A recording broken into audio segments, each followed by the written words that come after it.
Welcome to Texas Rye Whiskey Studies for episode number 18. Yeah, 18.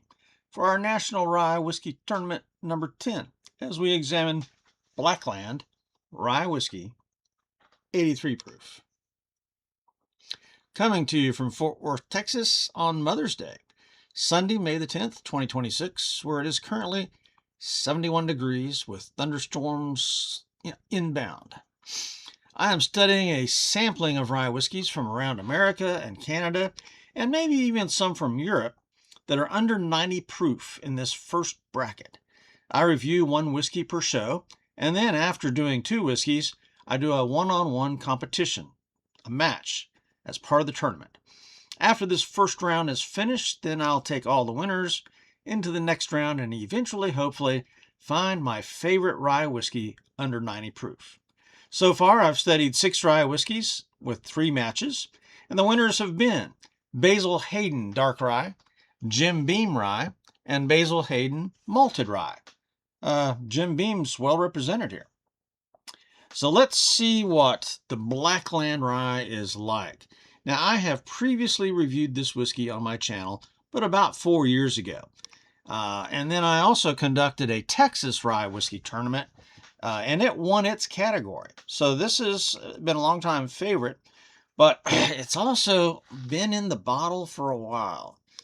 And I think this is my second bottle of this, but still, so I kind of hope the flavor hasn't diminished. But, and also, it has been the week of Cinco de Mayo, and so it's been kind of a margarita week right there. But we're going to stop drinking margaritas for at least for now and look at a rye whiskey. So just the facts. This is an 83 proof rye whiskey that costs about $32 here in Fort Worth, which is a good price for an excellent craft whiskey. Tasting notes. This is a very mild tasting rye. You get a little bit of rye note there. It is slightly sweet, but there's a soft element in there that I interpret as the Triticale, because this has Triticale in it. So it's almost kind of like a wheated bourbon, that soft flavor, which is surprising for a rye. So there's a lot going on here. There's no Texas funk in here at all. Score, 82. Letter grade for drinkability, A-. My recommendation. This, again, has been one of my favorites for a while. It's a nice, gentle rye, perfect for beginners or veterans. It's a very good value for the price. So let's get on with the history details. Blackland Distillery is named for the geographic zone called the Blackland Prairie that runs basically from the Red River through the Dallas-Fort Worth area to San Antonio.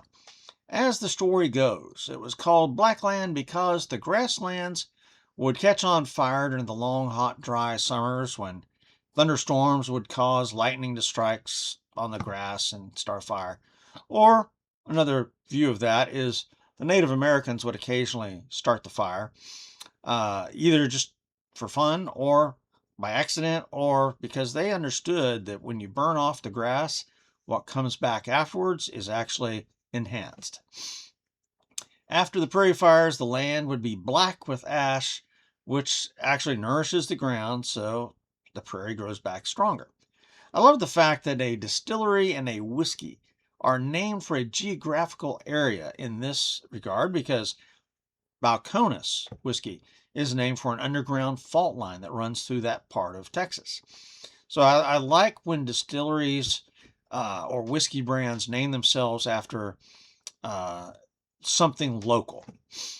Located just west of downtown Fort Worth, the Blackland Distillery was founded in 2019 by Fort Worth native Marcus Kiprios. And he is a local attorney and a graduate of the Culinary School of Fort Worth. The distiller has been Ezra Cox for the past 20 years. He's had well over 20 years of experience in brewing and distilling. And there are a couple of unique things about this distillery. It uses a high-tech computerized system for distilling its spirits, and it uses that odd-sounding hybrid grain Triticale in its mash bill. Both their bourbons and their ryes have Triticale in it. And now, Blackland is just now releasing a 100% Triticale whiskey. So there you go. The tasting room and bar at the distillery have an excellent reputation locally as a classy upscale place, winning some prestigious awards like USA Today as a top 10 craft distillery back in 2020. In 2024, though, Blackland sold part of its business, don't know how much, to Terlato Wine Group out of California. And this deal allowed Blackland access to markets in all 50 states. I've been to the Blackland Distillery once, just to the bar for a rum tasting. They have rum month in August, I think, every year, and was very impressed with the place. It is fairly small, and there's no parking lots. You got to park out on the street and then walk your way in. But it is definitely worth going to if you're in the area or passing through the area. Highly recommend it. 4 out of 5 for history. Bottle, label, and marketing. I've seen some advertisements or commercials for this whiskey on Instagram. So on to the bottle and the labels here. It's a nice decanter style. It's very attractive, clear glass, fluted, which has the side benefit of assisting in pouring and handling. The cork is rubber, but the cap is glass. It's either glass or that may be a clear plastic.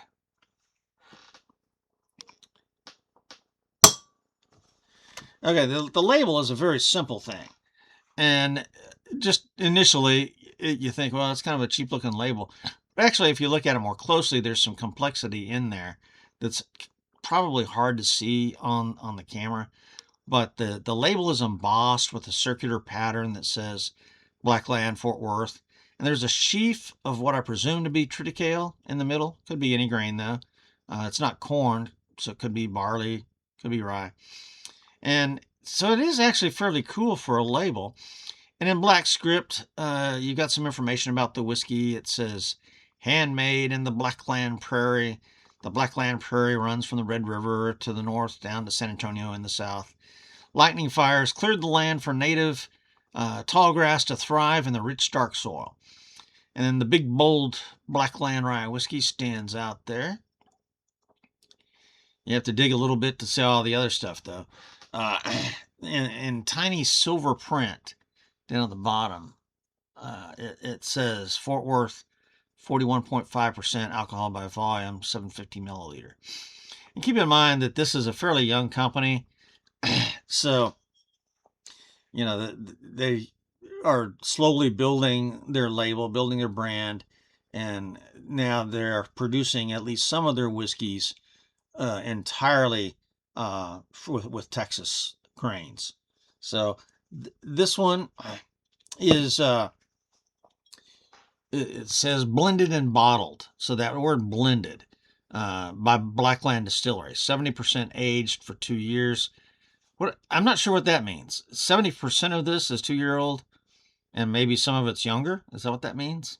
I'm not sure. So now most whiskeys include a nice gobbledygook hoo-ha statement on their labels to make their products sound awesome. But most of the time, that's just a marketing strategy. Here, though, there are a couple of things that caught my eye. Again, talk about the geographic nature of the Blackland Prairie. That explains her name. I like that. And then the piece about innovative distillation methods. High-tech stuff. There's a few distilleries that do that, and then other distilleries focus on traditional methods, right?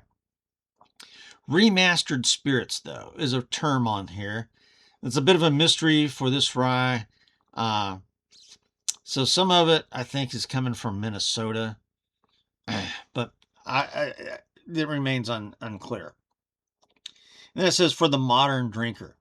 So again, that describes the bar that I went to. The bar is kind of a high-tech looking bar, which is really pretty interesting. I mean, I really liked the bar. It was nice. Very, very appealing, I think, to the younger crowd. Although, when I was there, everybody there was closer to my age. So, I don't know. Again, they emphasize the Triticale whiskey here. So, bottle and label marketing, 4 out of 5. My problem with the bottle and label and the marketing. Okay, if you're going to name your whiskey Blackland, and then you put it in this high-tech decanter style bottle and you emphasize technology and everything, I don't know. To me, that seems like it's a little bit of a dichotomy. I mean, you've got a traditional thing like Blackland Prairie and then high-tech stuff. So I don't know. 4 out of 5. Appearance of this whiskey, and there you can see it's not real dark. In the glass, that's a low 3 or a mid 3. It's a 3, but there you go. So it's light to medium, amber colored. It's nice looking, and it looks good in the decanter style bottle. Okay, so 3 out of 5 points for appearance. Composition, we've talked about that already some. It's an 83 proof rye. It is a blend of 2 ryes. One is a 95.5 rye with malted barley. The other is an 80-20 rye and Triticale blend. And now it says the whiskey's aged 3 to 4 years. Triticale is a hybrid grain between wheat and rye. It goes all the way back to the 19th century. I think Scotland maybe developed that. So Triticale, it gives the productivity of wheat, but the toughness and higher protein and durability of rye. It's becoming increasingly popular across America. I'm seeing several whiskeys now. Blackland was the first one that I was aware of, but now there are several whiskeys across America that are using Triticale. And supposedly it has more protein than wheat or rye. And again, originally this whiskey was sourced largely from out of state, from a small distillery there in Minnesota. So I don't know if it's now all Texas or if some of it is still sourced. So I still have some question marks here, but 13 out of 15 for composition. On the nose,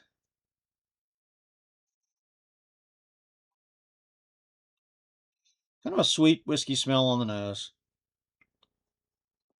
Fairly faint rye flavor. So it's not really a strong nose at all. 7 out of 10 on the nose.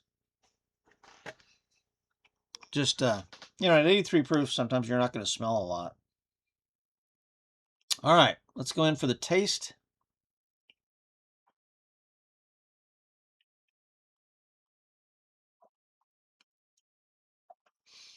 This is a mild, somewhat mildly sweet. You do get the rye flavor right at the start,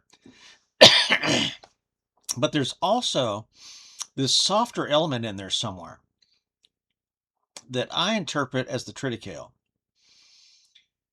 When you drink a wheated bourbon, you can sometimes taste that softness and gentleness of the wheat. That's similar to what I'm getting here. It's not a strong flavor at all. You really kind of have to look for it. When I first started drinking this whiskey about 5, 6 years ago, I noticed something unusual about it compared with other ryes. And I really think it's the Triticale.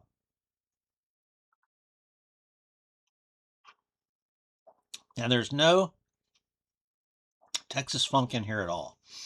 And that's another thing that makes me think that maybe a large part of this is sourced. But if you age it in Texas, maybe they have a climate-controlled warehouse. I'm not sure. But there's no Texas funk in here at all. This is mainstream rye, but with the softness added from that Triticale. So for taste, 20 out of 25. Mouthfeel, burn, and finish. Again, it's a very smooth, gentle whiskey. There's no burn, really. A few mouth tingles right here, but nothing in the back of the throat. Certainly not going up in the sinuses or down the chest. The finish kind of focuses on the rye.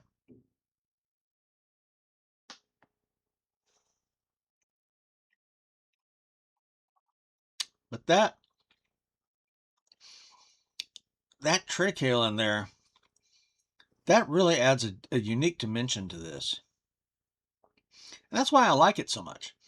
I mean, this is subtly different from most ryes. Really is. So the finish, it's not real long, but you do have a little bit of that rye and a little bit of the tingles going on with the finish. So 11 out of 15 for mouthfeel, burn, and finish. Versatility and flexibility. At 83 proof, it's beautiful, neat. I think it would, be too weak for ice for me. Maybe you'd like it on ice. I don't know. I don't do many whiskeys on ice.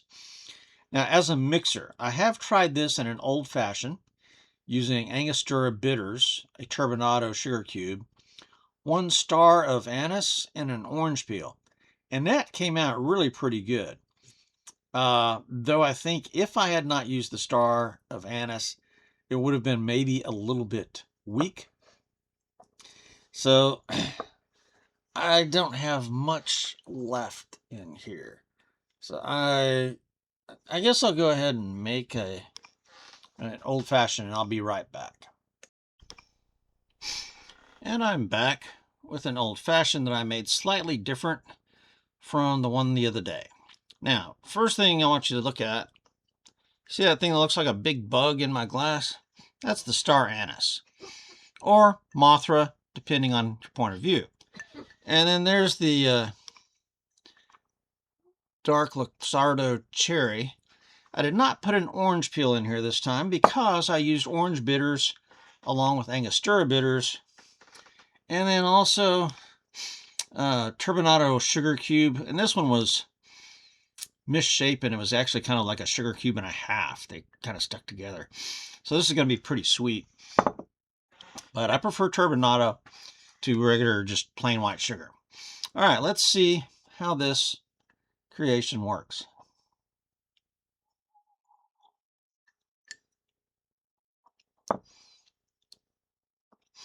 Yeah, it's sweeter than I normally like, but let me just say this rye whiskey is so soft and gentle that the star anise absolutely makes the cocktail. That flavor enhances the rye, compounds it, whatever, and that really gives this a wonderful flavor.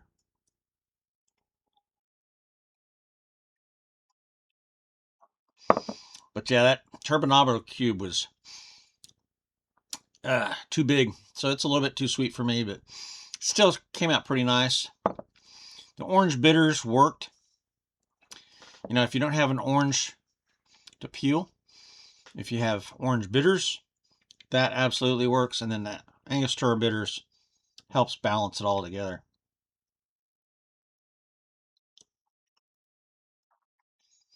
So this comes across really pretty well. So let me see if my wife wants to taste this. Okay, I'm back. The wife gave her approval. She said it was okay. So I can recommend the Blackland Rye Whiskey 83 proof in an old fashioned. I really strongly recommend using the star anise, however you pronounce that word, because that absolutely enhances the rye flavor. All right, so for versatility, flexibility, that is a 4 out of 5. Price, value, and availability. Goody Goody in Fort Worth has this for $36.99. Specs $31.55. Total Wine $29.99. At the distillery, though, a whopping $47.25. So this is really a good price for a craft whiskey, and really strong availability. Good value. So 10 out of 10 for price, value, and availability. And now that they have a larger partner, you can probably get this in most places around the world, or at least around America. So 10 out of 10 for price, value, and availability. Bonus points. This whiskey did win its division in my Texas Rye Tournament a couple of years ago. And it is local to me. It is tasty, if still a bit underproof. I really like how the Triticale works in here. And it's got a righteous price for a craft whiskey. So 5 out of 5 bonus points, giving me a total score of 82, which I might add is 8 points higher than my score 4 years ago when I was first starting out. I think my scores back then were pretty low, tougher maybe. Letter grade for drinkability an A-. And so my analysis and recommendation, this is a very mild rye that has the added softness of the Triticale from a craft distillery for a great price, good availability. It's been a favorite of mine for years, but now I'm kind of wondering if maybe my palate has either moved on or if maybe this got weak in the bottle. I'm not sure, but it just seemed a bit weak to me. I can still hardly recommend it though, especially for those who maybe new, they want to try rye whiskey for the first time. This would be an excellent beginner rye for sure. But I've been drinking rye for several years and I still like it. So it's not, I'm not saying it's just for beginners, but I'm saying this would be a good starter rye. And again, that's at least my second bottle of that. So, all right, moving up next in our tournament, Three Rangers Rye. I think this one comes out of Illinois. I think it's in Chicago. Let me see. Where is this one distilled? Lions Pride Spirits in Chicago, Illinois. Okay, I think that may be the same place as Koval. Not 100% sure on that, but so anyway, Three Rangers Rye is coming up next. Until then, this is Stab the Dragon Productions and Texas Rye Whiskey Studies out here.